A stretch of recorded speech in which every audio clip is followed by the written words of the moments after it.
Истината е по-просто. Комфортът ти говори по-силно от дисциплината. И ти слушаш.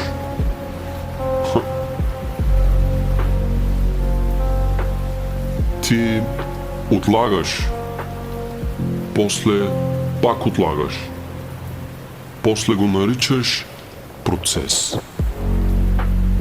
Скролваш, проверяваш, прескачаш и си казваш, че си заед. Заед, но не по-добър. Дните минават. Седмиците се размиват. А ти стоиш на едно и също място и се чудиш защо нищо не се променя. Все едно напредъкът се появява сам.